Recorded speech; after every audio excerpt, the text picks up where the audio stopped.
listening to It's All Good, Magic, Mysticism, and Earth Medicine.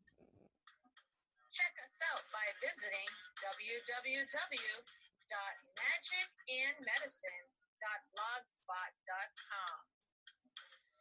I'm your host, Dr. Candace Nadine Green.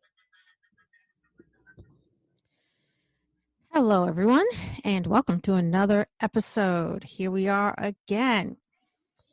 And today, we're going to talk about a little bit about the Yoruba people and Yoruba medicine and ancient African healers. So I hope you're ready for that. It is taking me a little while to record. It's just the way it is. But never fear, we're back again. So, and I like to talk a lot about ancient African tradition and medicine because I feel that it is the root of many other traditions as well. And we can all learn something from it.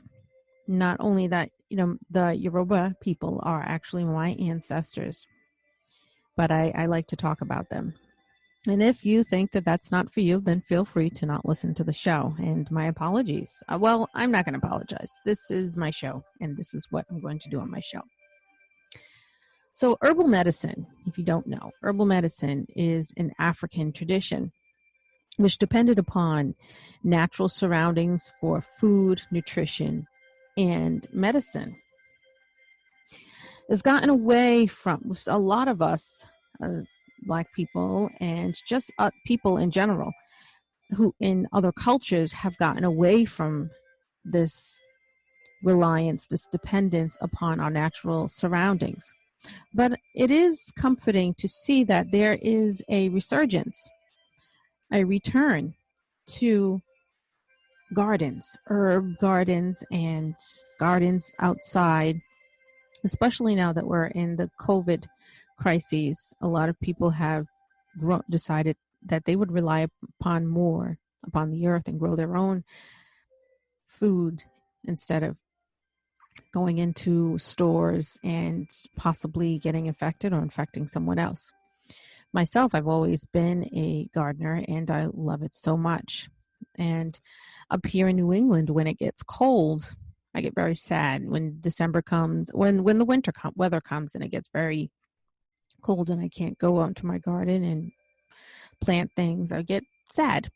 Now, I have indoor house plants, but this year I decided that I would grow herbs and leafy vegetables inside. I've used these stackable garden trays so that I don't have to, because inside the house I have a big garden like I do outside, and I wouldn't want to do that anyway unless I had a greenhouse attached to the house, which I don't.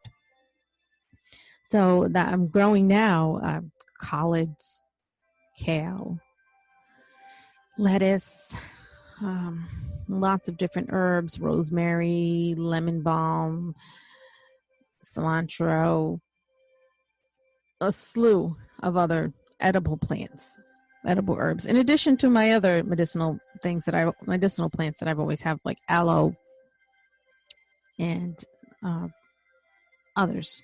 So it makes me feel really good and so refreshed when I submerge myself into nature and our natural surroundings. And it's very healing. It's very healing. And just like in many other situations, African medicine, culture, and traditional religious practices have been ignored, dismissed, and even demonized. For instance, someone will all of a sudden go to African religion and they'll be a part of it, hoodoo, voodoo, any of the ATRs. And then they may find out that it's not for them. So they may go back to Christianity or wherever they were and then badmouth the ATR. And that's not cool. That's not right. For example, Mamiwata, voodoo. I remember when she was calling to me and beckoning me to take up the staff and join my ancestors and participate, to talk to her, to gain her wisdom. I didn't know who she was at all, but then I looked her up on Google, and it's so terrible. I'm glad I didn't fall for the negative information. There's this dark air about information, and do you know why that is? Okay. Our culture was demonized when the slaves were brought, when the West Africans were brought here as to be slaves, brought to the United States to be slaves, and other places as slaves. The slave owners forbid them to practice their religions, culture, etc., and they demonized it. They demonized it so that the future generations that were coming up would not want to participate in their culture and their ancestral culture because of the negativity that's attached to it. And that's why that there are so many young people who are confused. And there's some of us Black people in churches, and I've met some, who look poorly upon hoodoo and voodoo, when that's because it's been so demonized and it's dark, and which is totally not true. African healers, they're in ancient African societies, would orally pass down their herbal wisdom. And so there wasn't really a record of this. So to be able to prove that ATR was not bad. Now, for thousands of years, many people of the African continent had a faithful and confident dependence on the use of various plants of the earth for the alleviation and avoidance of certain chronic and acute illnesses. Like healers in many cultures of the world, the African herbalists have drawn on a large body of knowledge in the course of 10,000 years. And still, the world has ignored and overlooked the African contribution to medicine and the healing arts. And they've demonized them. But there is a lot of more people speaking out these days in order to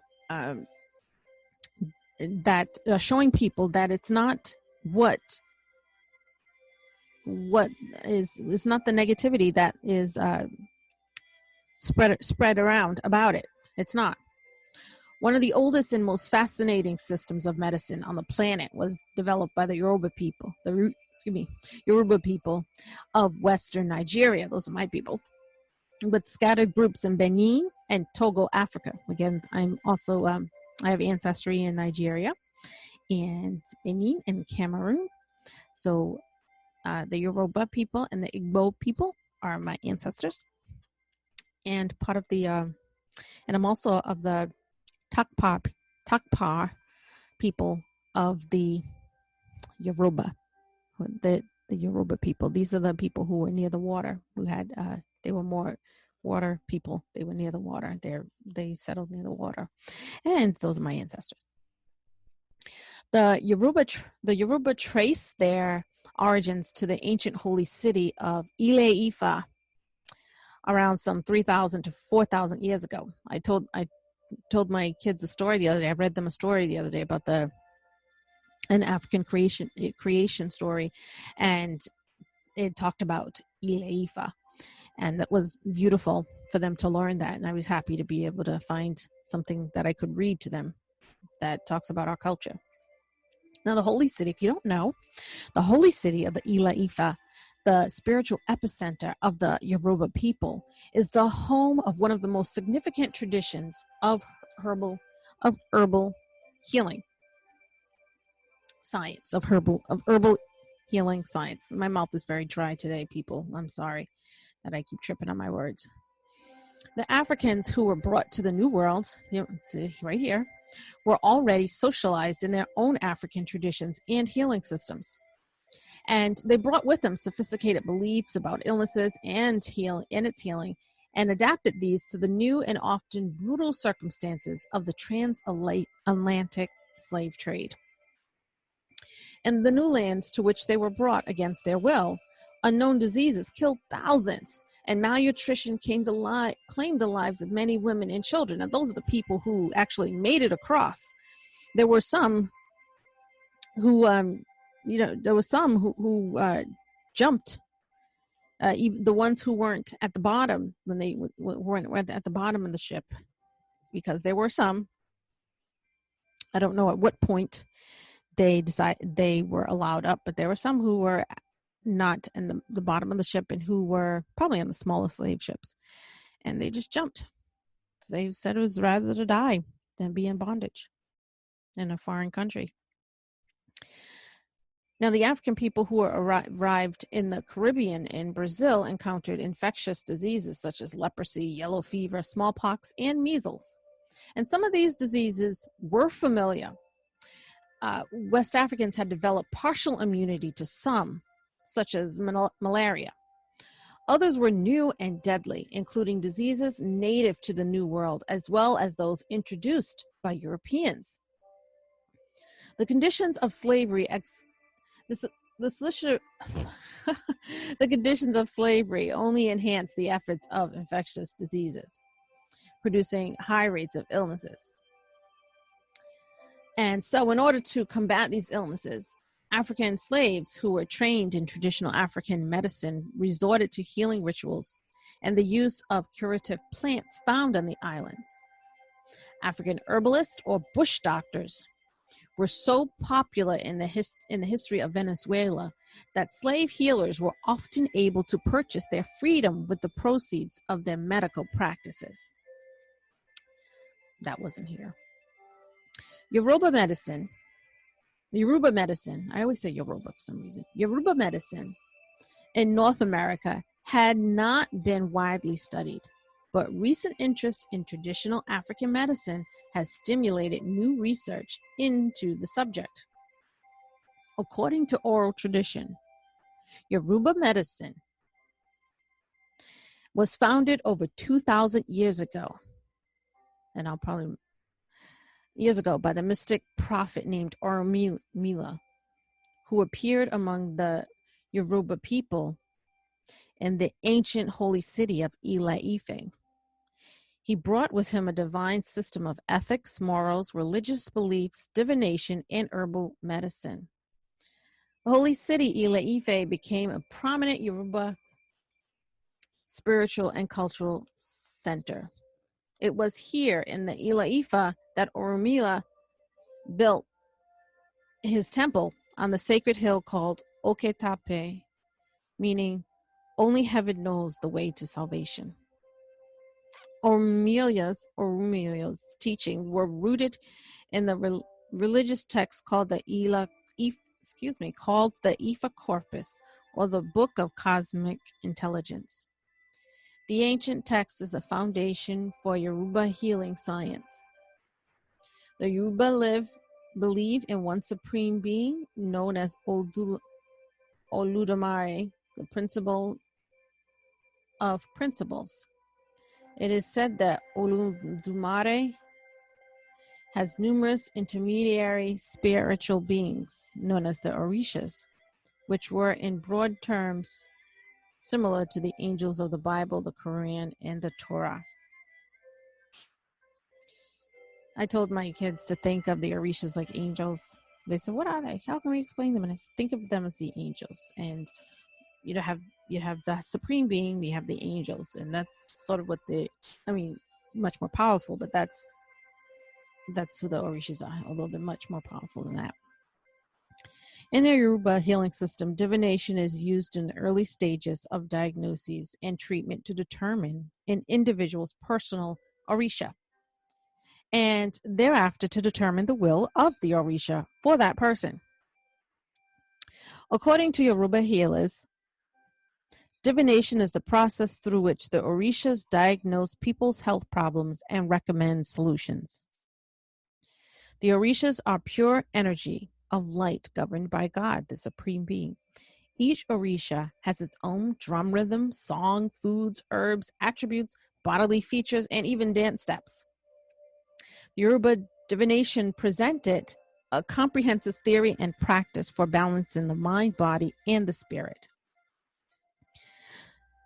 While today many Yoruba devotees practice the Yoruba rituals passed down by Prophet Orunmila, both Christian and Islamic teachings have become an integral feature of the Yoruba religion.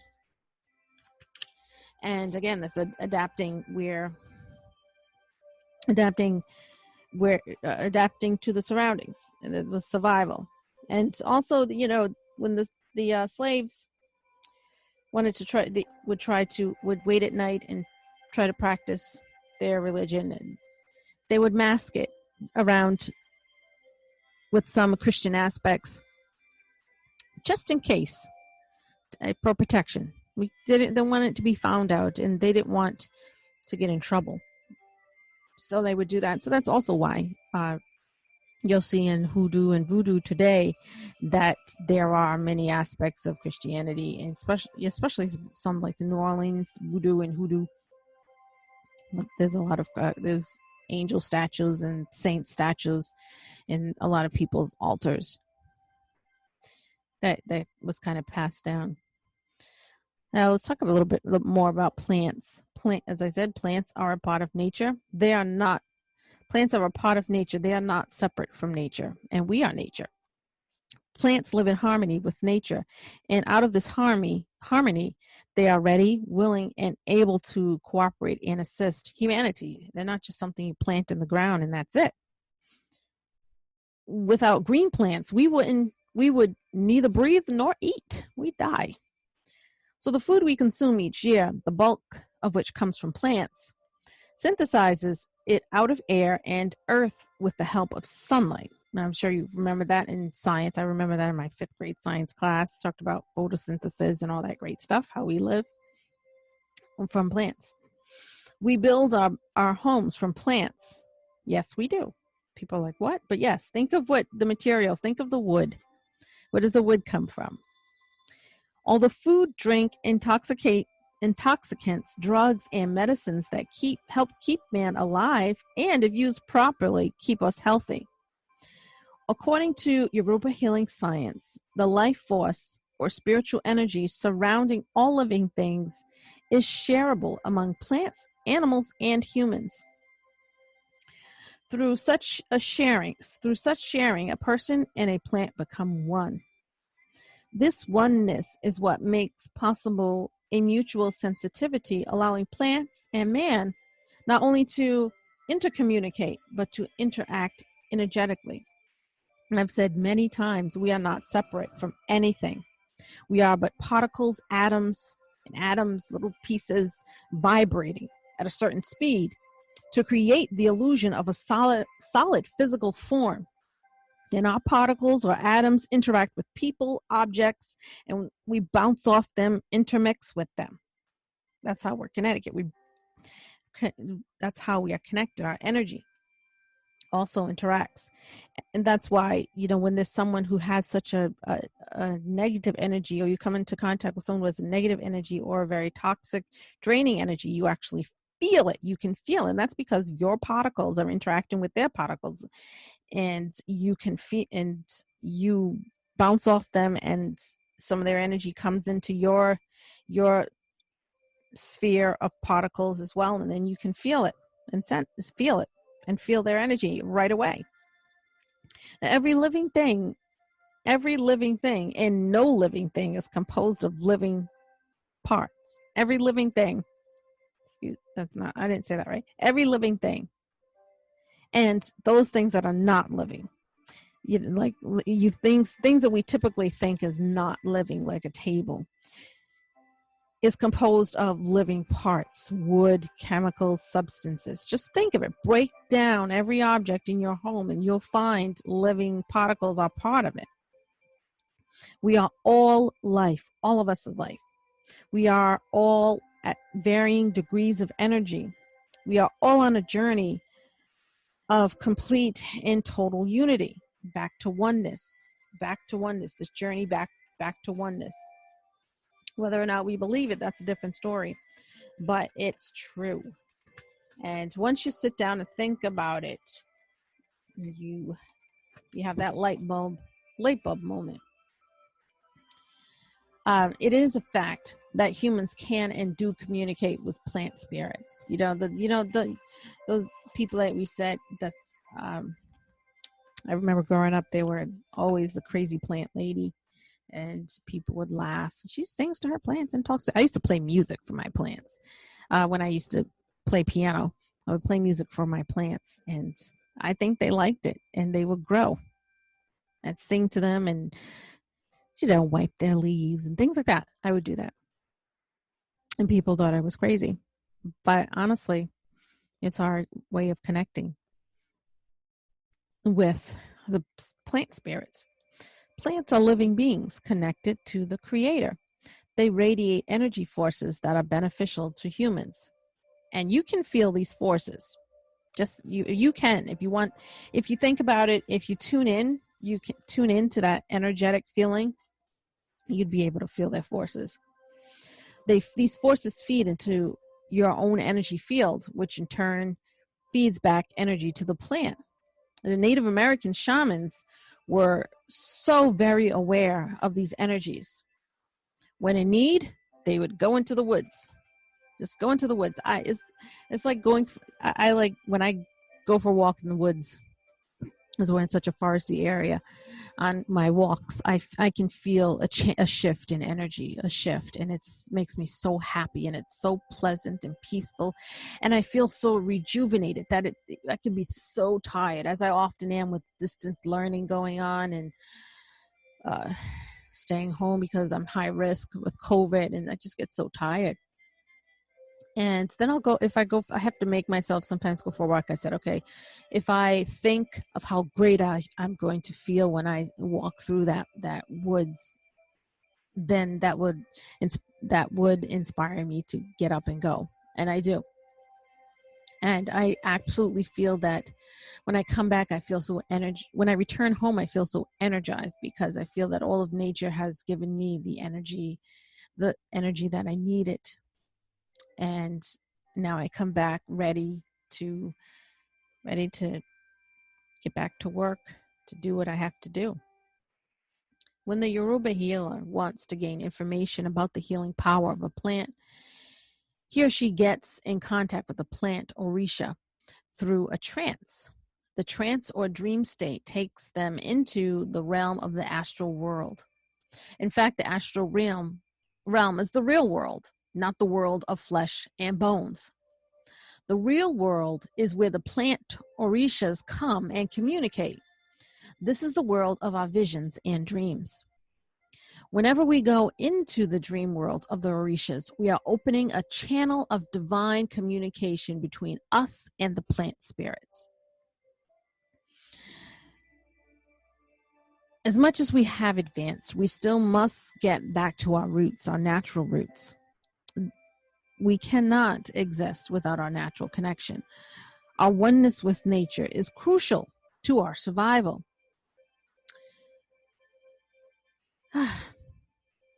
So again, about what is a trance?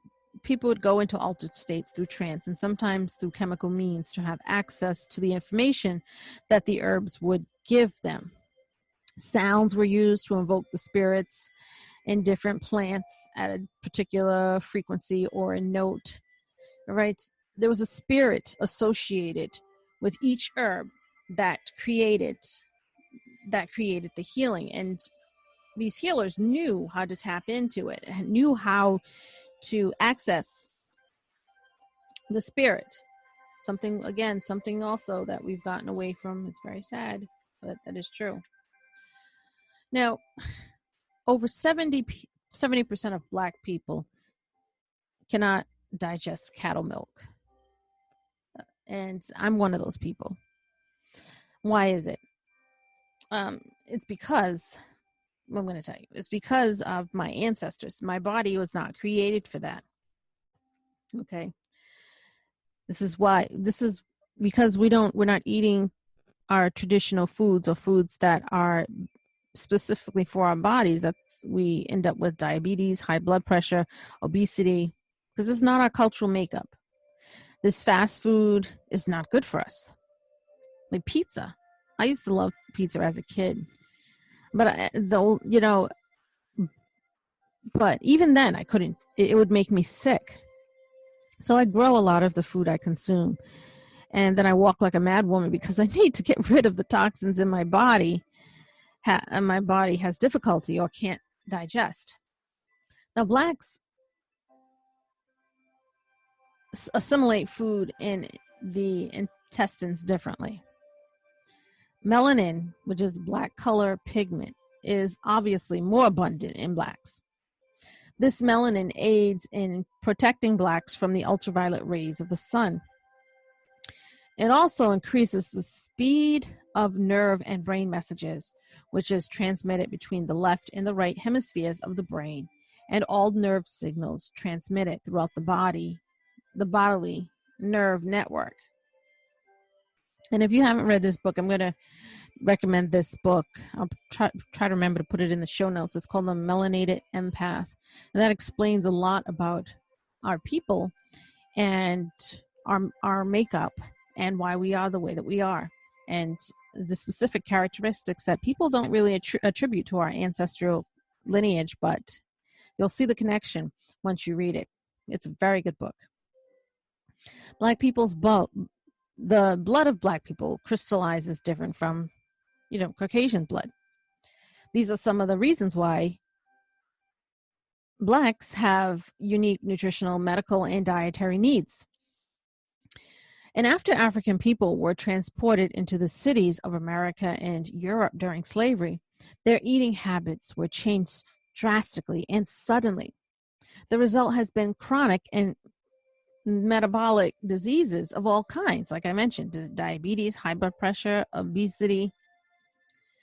The food shelves of Black Americans are now lined with high carbohydrate foods that have been processed, refined, synthesized, artificially flavored, and loaded with chemical preservatives. Just go to the supermarket in a Black neighborhood and look at some of the food there. I'm telling you, I'm serious. It is shameful. There's certain sugars and certain foods that are cancer causing. And if you go to a Walmart in a economically challenged, mostly predominantly African American and Latino neighborhood, brown people neighborhood, you'll see some of this harmful stuff. There's so much of it. It's so much of it. And I said, I think they're trying to kill us. Why do we have this unhealthy garbage in our stores? Where's the Whole Foods? I don't really like Whole Foods, but I like other places that don't have the snobbish aspect to it, because the Whole Foods in our state, I went to all of them, and for some reason some of the people in there were not exactly friendly. But anyway, why don't they have a nice store like that, a natural health store that's affordable in some of these low income areas that are predominantly Black and brown people? Why have all the high carbohydrate food, the fatty food, the food with the cancer causing sugars, knowing that our bodies is not part of our cultural makeup? And because of that, because when we consume that food, we end up with shorter lifespans, we end up very obese, high blood pressure, diabetes. Honestly, it's true. I can go all day about that. Most African Americans assume that it makes little difference what they put into their stomach as long as they are full. And that's ridiculous. All right, you see it at holiday season and stuff, eating all that, let me tell you, I had this friend once, and I would tell her to stop eating that fried chicken. She'd have so much fried food, and then her face would break out, and all these pimples, and her skin was disgusting. And then she'd put makeup on top of it, and you could still see these big pimples and things on her face. And I said to her, you need to stop eating that fried food, because it's not good for you. Even though stereotypically it's begun as accepted societal stereotype that black people eat fried chicken. No. Okay, it's not part of our cultural makeup. Our African ancestors, they weren't eating fried chicken. And we have that body. We didn't change. We may speak English or speak whatever because we're over here now because thanks to the slave trade. But we have the same bodies of our ancestors. Okay, we have that makeup. And they were not hanging around in Africa eating fried chicken. No. Okay, there's nice things like cassava and fufu and all these other nice things and other health plants and things that we're eating. So we need to eat better. And eat until you're full is not cool. And especially, I'll talk about my southern people. All right, chitlins and stuff. No, just no. The grease, chop that fat off the chicken, please, off the meat. Don't eat that. It's not good for you. And just you don't have to sit there and gorge yourself. You don't. Our people didn't do. Our people were doing stuff. So, and one of the leading culprits in the way of poisonous food eaten by Black Americans is soul food. Soul food, come on. Too much. I mean, putting sticks of butter in your green beans? Come on.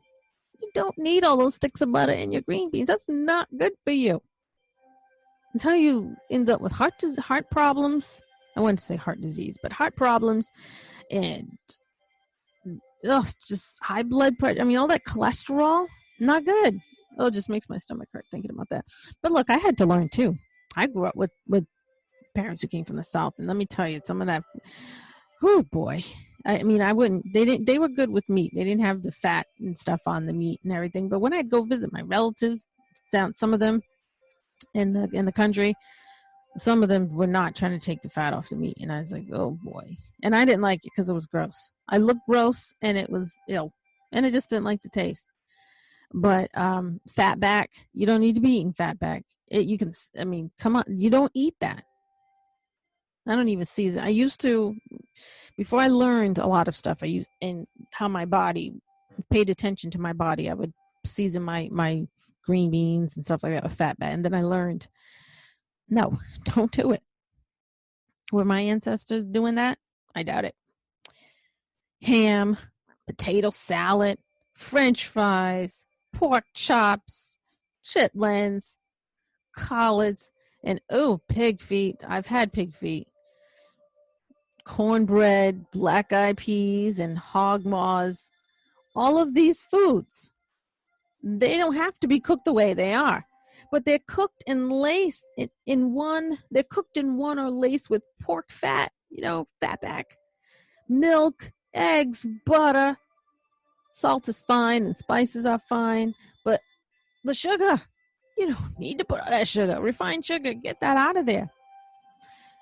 These foods are not compatible with our biochemical makeup. I'm going to say that again, people. These foods are not compatible with our biochemical makeup. Our African ancestors were not running around. We're not eating chitlins. All right? With chitlins that were laced with lard. Oh my goodness. Milk, lard, and butter, or pork fat. No. Okay. But I have to tell you, I remember growing up, before my parents divorced and stuff. My father had this habit of, those big Crisco containers, the Crisco stuff back in the day, Crisco. Some of y'all don't know what I'm talking about, but we had Crisco. And when, and you put it in the food or cook in it, fry stuff in it. And then they would take it after you finish, frying with it, and dump it back in the jar. Okay. And it would do all weird stuff and use it again. And oh my gosh. And that's what I thought we had to use to fry food, chicken. And I used to, and then when I started living on my own and I started doing that, I said, this is nasty and it's wrong. So I quickly stopped that. But I knew a lot of people in my family who had that Crisco, that big old Crisco thing on their counter. And they would take the stuff out and put it in. But lard, sometimes lard was used for the scalp. So, so it wasn't actually, not all the time was it consumed. It was used for the scalp. If you wash your hair, just lightly lay the scalp, because they didn't have money to go get hair cream and scalp cream and stuff. They had whatever they had, lard, and put it in. To me, that was too heavy, but that's what would happen. And it was hot. So I guess that was good. I mean, it was hot out, a hot weather, hot climate that, my folks, my people grew up in the South. I'm not talking about Africa, my African people. I mean, the descendants of slaves and slaves themselves here, what they did. But again, all that stuff, all the food that I just talked about is not compatible with our biochemical makeup. And it is responsible for many of the diseases that we suffer from today. Now, when I say this, people start rolling their eyes and they don't want to listen to me. And they said, oh, you trying to act white, and blah, blah, blah. I had one of my brothers said that to me one time, made me so mad. And it's, you done got up north and you're acting white and blah, blah, blah. No, I'm not. Okay. And how do you do that anyway? I'm acting like me. And I know my ancestors didn't have all this stuff. And that our biochemical makeup it needs to be taken seriously if we want to live long, healthy lives. And what are we teaching the kids who are coming up behind us? What are we showing them? That being healthy is acting white? That's really dumb. You honoring our ancestors by taking care of ourselves and learning about ATR, African medicine, learning how to communicate with our natural surroundings and how to give and take and thank and, be grateful. What I'm saying, what does that mean? When you take from the earth with your garden or whatever, you give back to the earth and you thank the plant. Don't take more than you need. Like when I had my garden, we had peas up until last month. We had so many peas. I planted them in April. And I was going out there, we had so many peas. And I was so grateful for the abundance. And I did give gratitude. And how did I give back? By taking care of the plant, making sure it was watered, making sure it had enough nutrients. And there were several plants, making sure they had enough nutrients or in the right spot, making sure the soil was healthy. That's how we take care. And show my gratitude. Before I eat it, I thank the universe and thank Mother Earth and the ancestors, all of them. And I thank Mommy Water, everyone, for all of it. I know I went on and on, but I'm very passionate about my ancestry, especially I'm very passionate about learning from the ancestors. I talk about it a lot with my clients when their ancestors come through. I communicate what their ancestors want to them to know. Our ancestors do communicate with us, whether or not you realize it or you choose to ignore it. That's on you. But we do have to honor them. We have a job to fulfill by honoring them, by listening to them, by learning from them, and teaching those who are coming up behind us, so they too can teach theirs, and so on and so forth. And it's very important because they do want us to be prosperous and live happy, healthy lives. But when we choose to ignore them and think that everything is made up and not real, that's when we mess up ourselves, and that's our own fault. So please, I'm going to wrap this show up. And I thank you for listening. I'm going to put in the show notes these two books that I really think, especially those of you who are who have African ancestry, and want to learn more about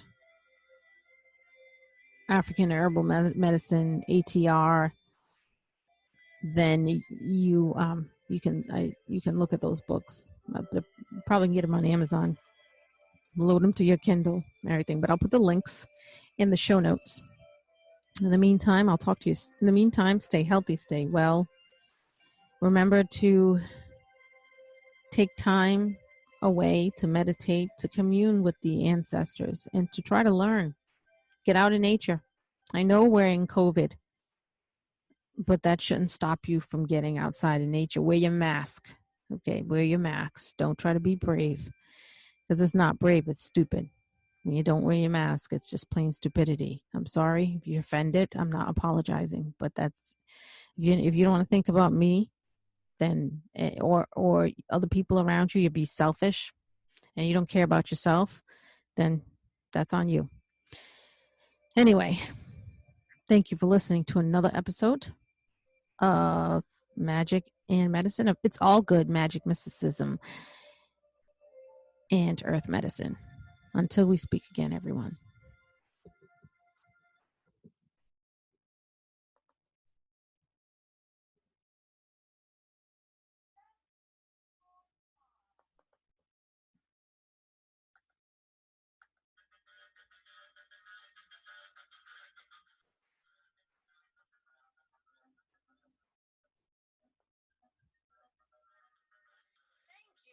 Listening to It's All Good, Magic, Mysticism, and Earth Medicine. Visit us anytime at www.magicandmedicine.blogspot.com.